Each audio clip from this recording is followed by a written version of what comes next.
Welcome back, everybody. Nice to be with you again. I wish I was in the class with you personally. Today we are going to cover how to put our house project and finish this project up and put our house into an environment. Um, Lots of things to consider. I'm sure through this process you've learned to gain a little bit of an understanding of how things project forward in space and how things project back into space in relationship to our horizon.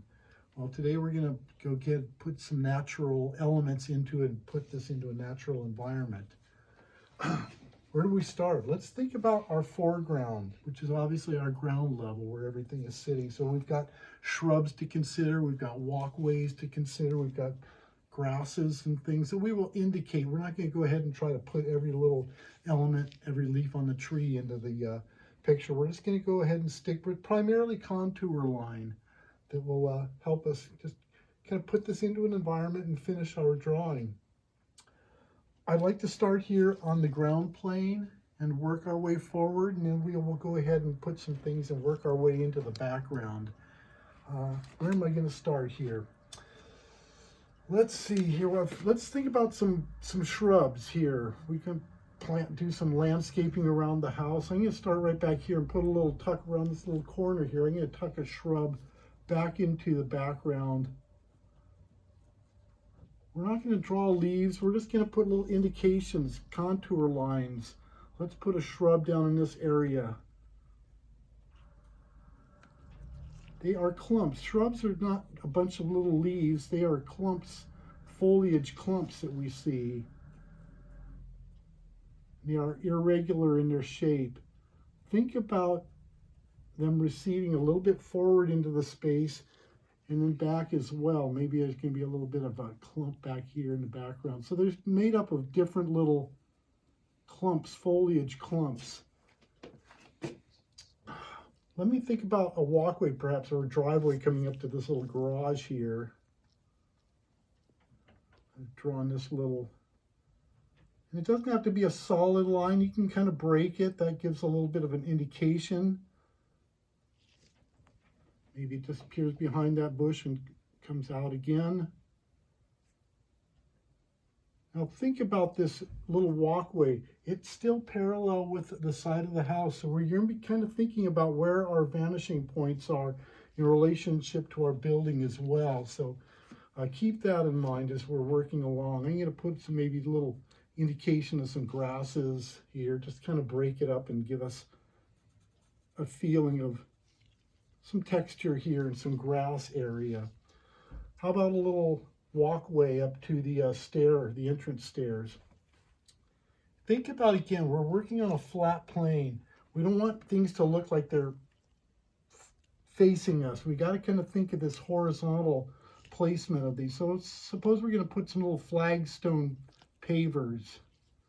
You're going to want to kind of work horizontally as you place those.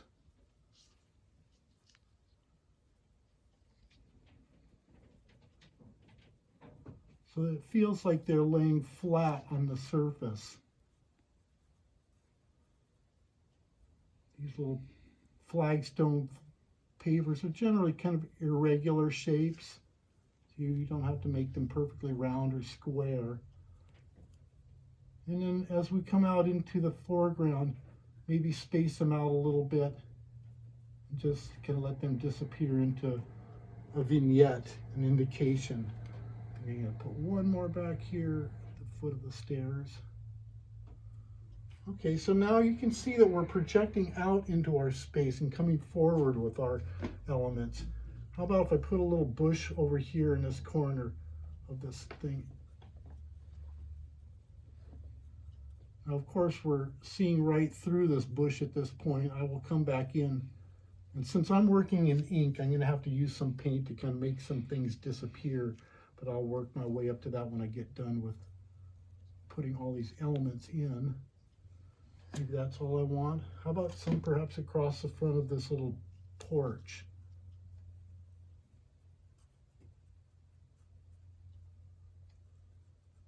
Keep in mind the irregular contour shape of these bushes. If you go and find some photo references and look at them, you'll see that they're not little round lollipops, but rather kind of irregular shaped clumps of foliage masses.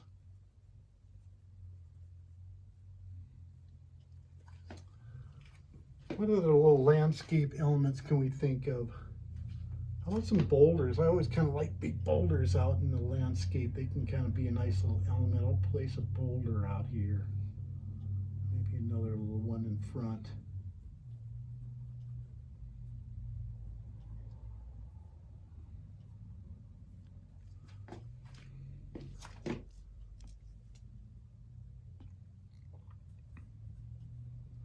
Rocks are organic shaped and kind of angular a little bit. We want to make them look a little, differentiate them from the natural foliage that we see, the little shrubs that we planted. Maybe I'll put another one over here. A little bit larger boulder. Again, kind of make that bottom area bulge down just a little bit so it feels like it's coming out in the space towards you. Maybe there's a little area and some other little irregularities to the boulder. Some grasses maybe. Okay, so we've got some little plantings around here. It's beginning to feel like an environment. What about some trees? Being a native California, I always love my palm trees. So let's put a little palm tree over here. First thing you're going to start with, trees grow naturally from the ground, obviously, and grow towards the sky. As they go skyward, they taper. They get narrower as they go higher.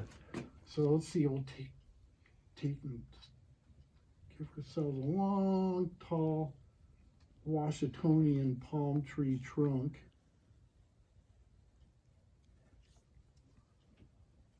Palm trees are kind of like, you ever seen feather dusters? They kind of flare out in both directions. Palm trees are very much like that. So I like to kind of think about how they create a little flare. It will come around the front of the tree. We're not always just looking at the sides. Go across the top, and as it goes off this direction, it starts flaring out the other way.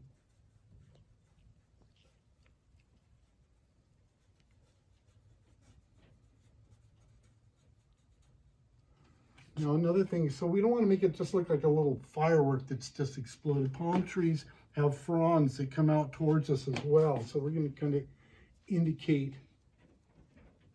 some of those fronds that are sticking out towards us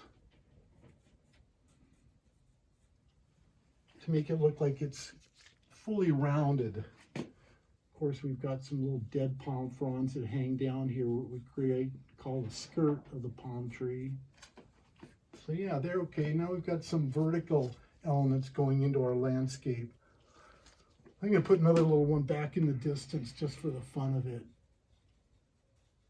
So it's not a lonely palm tree out there all by itself. Now I'm working with a Sharpie, so I'm going to have to come back in and do some little touch-up afterwards, but I wanted it to be dark enough so you could see what I'm doing here. Let's see, let's put another tree. Let's put a deciduous tree that's going to be a lot larger. Let me step over here. Again, the trunk will go from the ground up and taper as it goes skyward. Let's start with a little root, anchoring that into the ground and maybe off into a branch that goes off that direction. Let's come down here.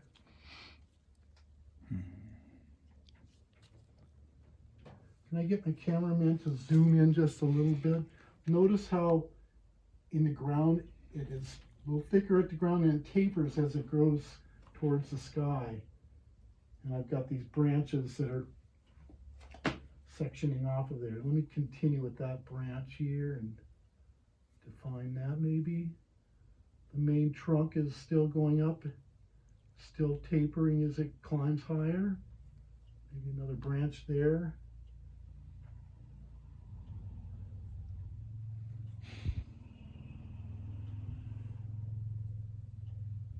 Okay, so now I've got the basic trunk shape here. Let me go ahead and finish these roots and get it anchored into the ground.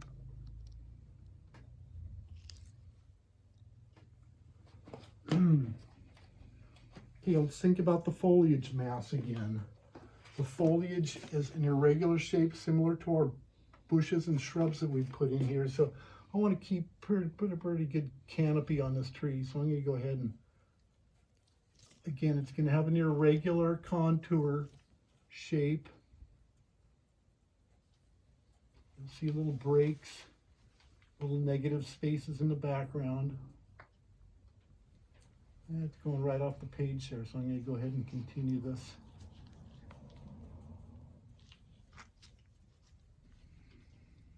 So now I've created a basic contour of this foliage mass. Now it's similar to the palm trees. We want these, like we got the palms sticking out towards us. We've got masses that are different bundles of foliage masses. So we're going to go maybe indicate some different clumps, if you will.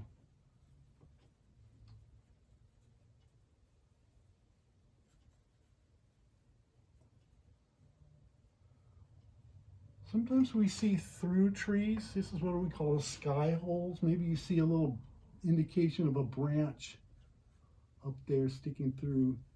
You'll see a little negative space in the background.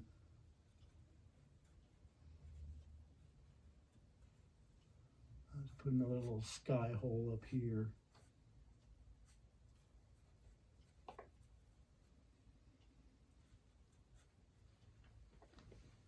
One more maybe.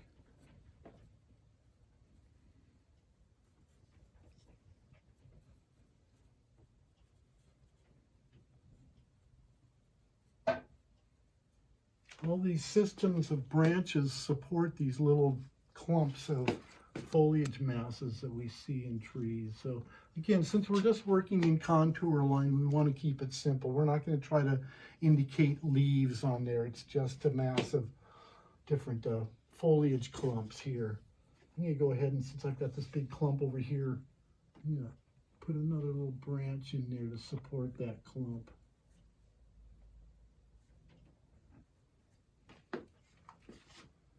Okay, so now we're beginning to get a feel for some landscaping going on.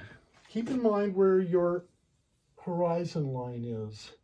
So everything below your horizon line is below your eye level, and you're looking up at everything else. So kind of think about that projection forward. I'm going to go ahead and put another indication of a tree back here, so it feels like something in the backyard as well. So now we're beginning to develop our environment. Perhaps we're going to put just a little indication of where our horizon is out there. I would continue over here. So now we're kind of thinking, we're looking back towards our horizon. What about a backdrop? Let's go ahead and think about, maybe just put in some mountains, some majestic hills or mountains into the background. So I'm going to go back behind my palm tree, continue this ridge line. Again, ridge lines are a little bit irregular. Maybe one of them extends down and disappears again behind that tree. So now we've got this, defined this ridge line in the back. We don't want it to look like a cut out flat mountain, right? So perhaps let's extend another ridge line that comes down here behind that tree, a little valley back there. When you look at mountains off in the distance, you tend to see differentiation in the foliage in the distance. That can help us kind of define slopes, the direction of a hill slope coming down that direction. Maybe we've got another little indication coming down this direction. Maybe with this hill sloping down this direction over here.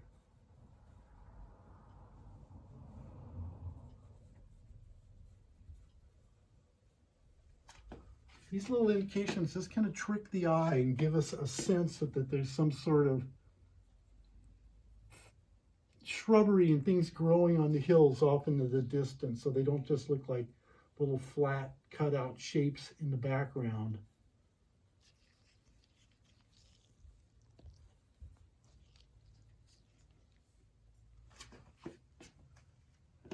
Should I get the cameraman to zoom in a little bit?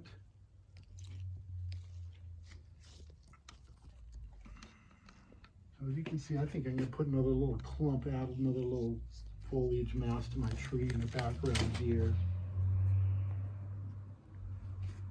Okay, it's beginning to come alive here and in this background. What about the ground plane itself? Do we want to add something to that? Again, similar to where we see these little differentiations on these distant mountains, we tend to see little patterns happen on the ground planes and grasses. So we can kind of use this to draw our eye forward into the picture plane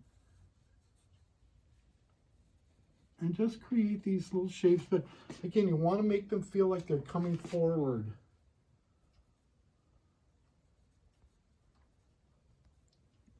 Snaking along the side and coming from the distance right at our horizon. That horizon line helps you define where the ground plane ends and the mountains project forward or up and vertically into the background. Let's go ahead and put some little indications back here. Maybe a little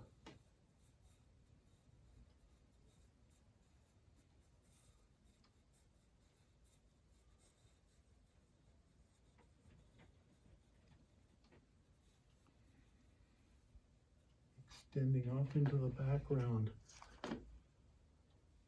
Maybe even around here just a little bit. But again, try to make these feel like they're extending forward into the picture plane. Let me go ahead and add some other little random sprigs of grass here and there just to kind of give us a little more feeling of maybe this is a lawn area over here. We can put in some little bits of texture perhaps.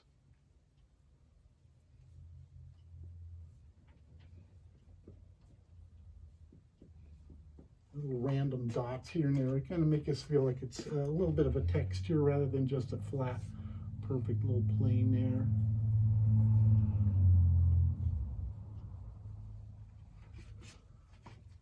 Okay, what about this little area over here? It's looking a little bit flat and undefined here. I'm going to go ahead and indicate something coming down that hillside, that slope, the inclined plane of that hill in the background.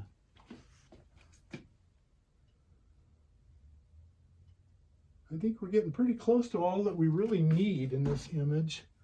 Maybe a few more little clumps.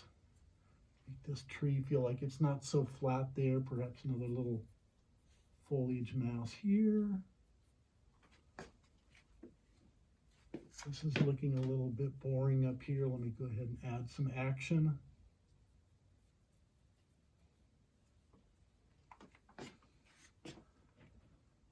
What else? What about the sky?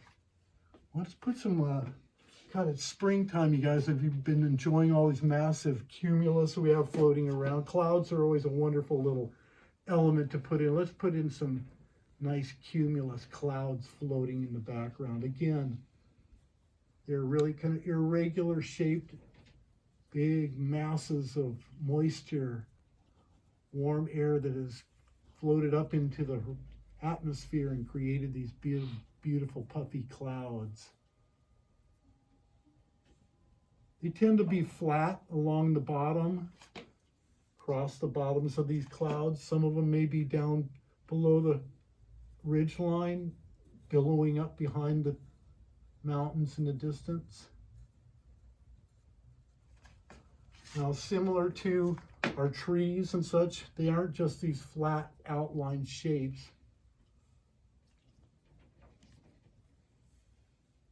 They have these masses as they build and billow towards the sky.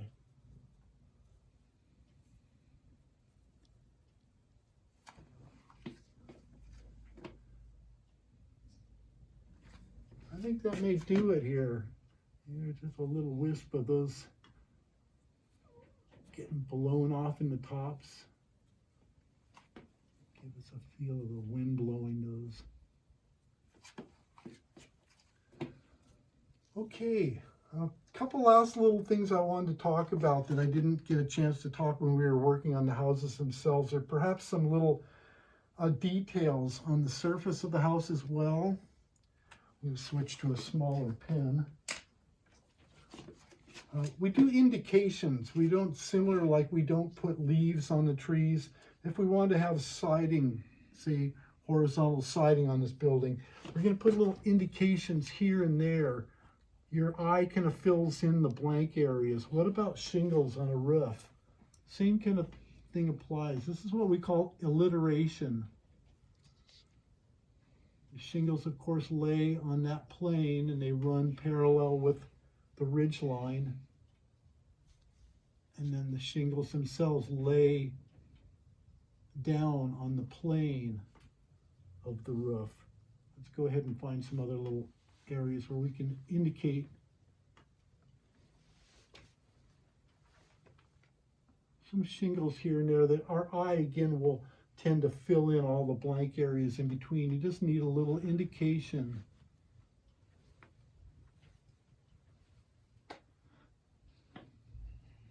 It just gives a feeling there's shingles on the roof.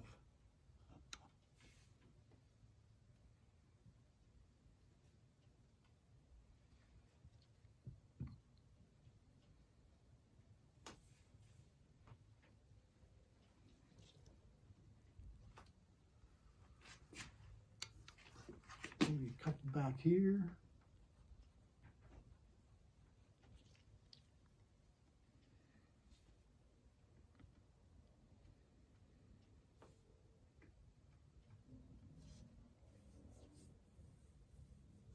Shingles are generally staggered, so you don't have them laying down in perfect rows.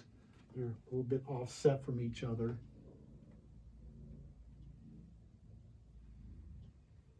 I've got a bit of a leg up on you guys because I spent the first 10 years of my young adult life building houses, so I kind of got an idea of how these little systems work. So as you've gone ahead and populated this scene with bushes and stuff, of course you're going to see drawn over the top of your house drawing. So you, since you're in graphite, will be able to go back in and erase those. I am going to use some paint to cover up the ink marks so I can kind of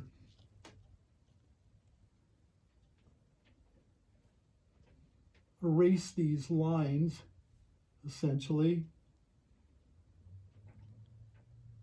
Basically put those plantings in front of the building rather than making them look like we're transparent and looking through them.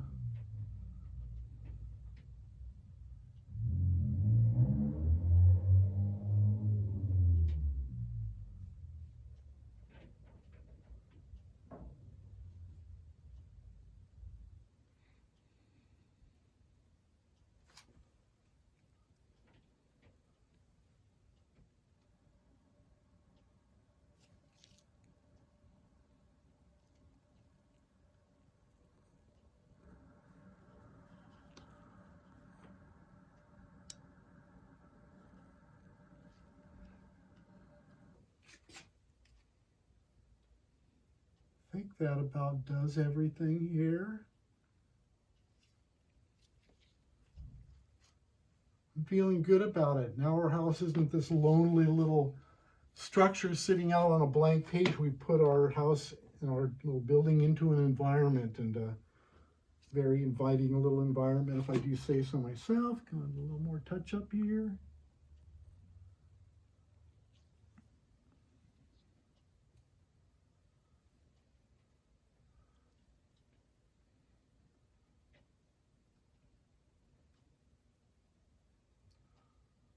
I hope through this whole process that you've kind of grasped the idea of spatial dynamics. This is what two-point perspective, and I've talked to you since the beginning of the course, that the main things to really understand about learning to draw and transpose some three-dimensional object onto a two-dimensional surface is understanding perspective, spatial dynamics, and mass, which you achieve through chiaroscuro and our light logic, which we've spent a couple of meetings on and exploring.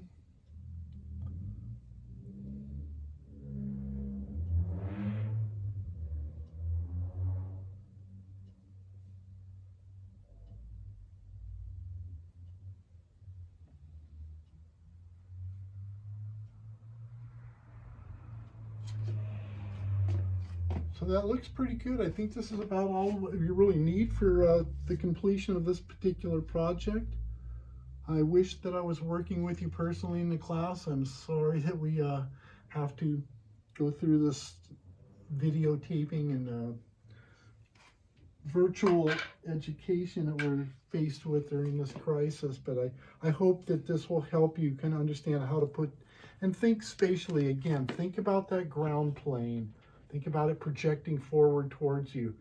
These lines are all essentially going back to our vanishing points. Never lose track of where your vanishing points are and how that relates to your ground plane and your background and such. So I'm going to say goodbye to you now. We're going to switch on to, if you have any questions, I'll be available in the chat window, or we can talk online here for any further questions. We will be photographing this image once you've completed your landscape, and I've sent some instructions on how to photograph your work and send those to me through email on Canvas. So anyway, I hope everybody is safe, and I will continue later. Thank you.